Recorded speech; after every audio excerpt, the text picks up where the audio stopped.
Você sabe exatamente o que precisa fazer. Sabe qual tarefa está atrasada. Sabe qual projeto está parado faz semanas. Sabe qual mensagem você não respondeu, qual curso você não terminou, qual plano você começou cheio de energia e abandonou na terceira semana. Você sabe, e mesmo assim não faz. E aí vem a culpa, aquela voz que diz que você é fraco, que você não tem força de vontade, que outras pessoas conseguem e você não, que você simplesmente é preguiçoso demais para ter o que quer. Mas e se essa voz estiver completamente errada? E se o problema não for você? E se for o seu cérebro fazendo exatamente o que foi programado para fazer, só que no momento e no lugar errado? Fica até o final desse vídeo, porque o que você vai entender sobre o seu próprio cérebro vai mudar a forma como você se enxerga. Bem-vindo ao canal Mente Sombria.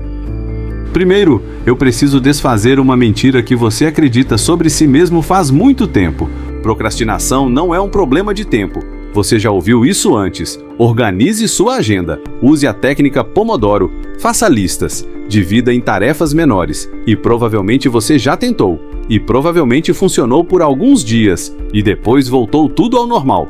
Porque o problema nunca foi a gestão do tempo. O problema é emocional. Pesquisadores da área de neurociência comportamental chegaram a uma conclusão que parece simples, mas muda tudo. Procrastinação é uma estratégia de regulação emocional. Não é falta de disciplina, não é falta de vontade. É o cérebro evitando ativamente uma sensação desconfortável que está associada àquela tarefa. Você não está adiando a tarefa, você está adiando a emoção que a tarefa provoca. E esse é o detalhe que muda tudo. Pensa numa tarefa que você está evitando agora. Pode ser qualquer coisa, um projeto de trabalho, uma conversa difícil, um objetivo que você sabe que deveria perseguir, mas não consegue começar. Agora para de pensar na tarefa por um segundo e pensa no que você sente quando pensa nela. Tem alguma coisa lá, né? Talvez seja medo de não ser bom o suficiente, medo de tentar e fracassar e confirmar aquilo que você já suspeita sobre si mesmo. Talvez seja a pressão do perfeccionismo, a sensação de que se não for perfeito não vale começar.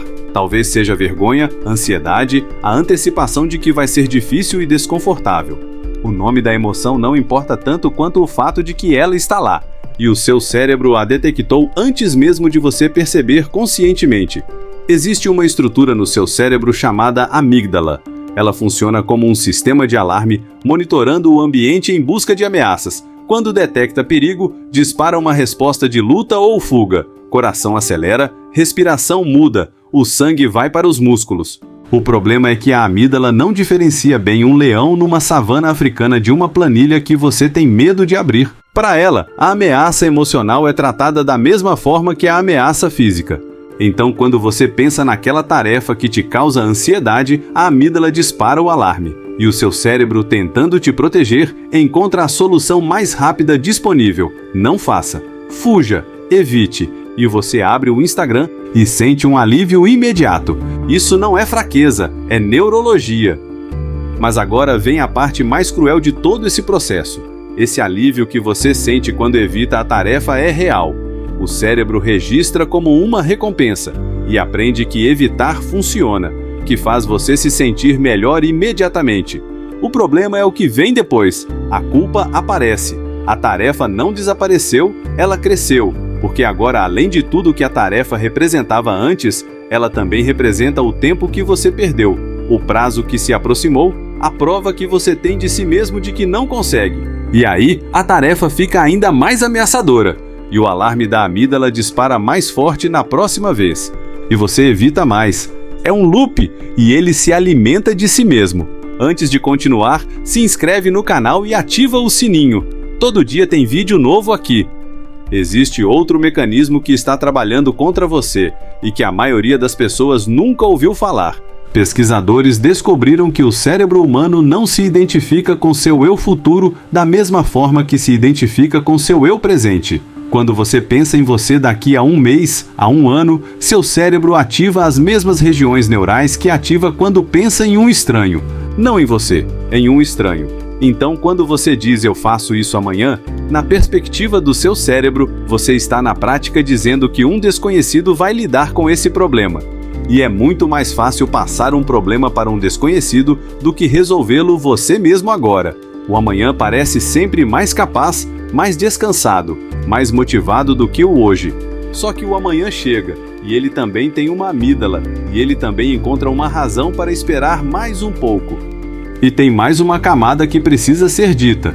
O perfeccionismo e a procrastinação andam juntos, e a maioria das pessoas não enxerga a conexão.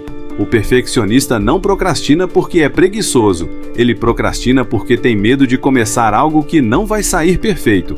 Porque para o perfeccionista, um trabalho imperfeito é pior do que um trabalho não feito. Porque um trabalho não feito ainda pode ser perfeito na imaginação. Você não falhou em algo que nunca começou.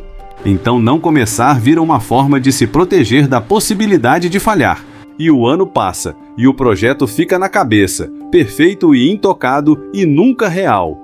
Então, o que funciona? A primeira coisa é parar de tentar resolver procrastinação com força de vontade.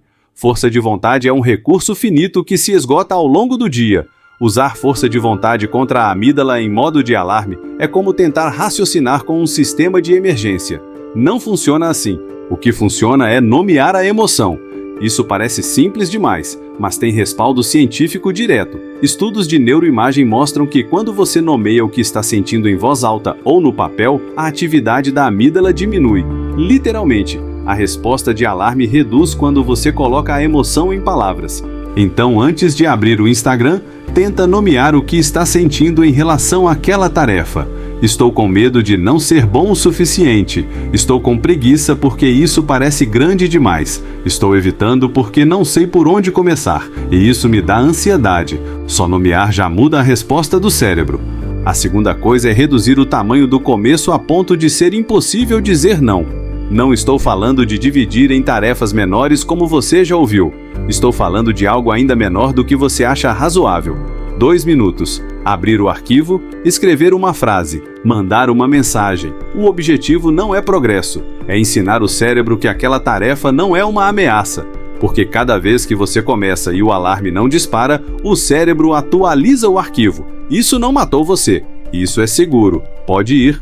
E a terceira coisa é a mais contra-intuitiva de todas. Seja gentil com você mesmo quando falhar. Isso não é autoindulgência, é estratégia. Pesquisas mostram que pessoas que se tratam com compaixão depois de procrastinar têm mais chance de retomar as tarefas do que pessoas que se criticam duramente. A autocrítica ativa as mesmas respostas de ameaça na amígdala. Você literalmente piora a procrastinação quando se xinga por procrastinar. O loop só quebra quando você para de alimentá-lo. Você não é preguiçoso.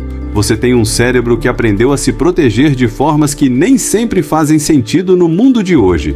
Um cérebro que confunde dificuldade emocional com perigo real, que prefere o desconforto conhecido da culpa ao desconforto desconhecido de tentar e talvez falhar. Mas cérebros aprendem. E agora você sabe o que está acontecendo por dentro. Isso não resolve tudo de uma vez, mas muda onde você olha quando trava. Em vez de olhar para a tarefa e se perguntar por que você é assim, você olha para dentro e pergunta o que estou sentindo agora. Essa pergunta é o começo. Se esse vídeo fez sentido para você, compartilha com alguém que sempre se culpa por procrastinar. Deixa o like e se inscreve no canal. Todo dia tem vídeo novo aqui. Esse é o canal Mente Sombria. Até amanhã!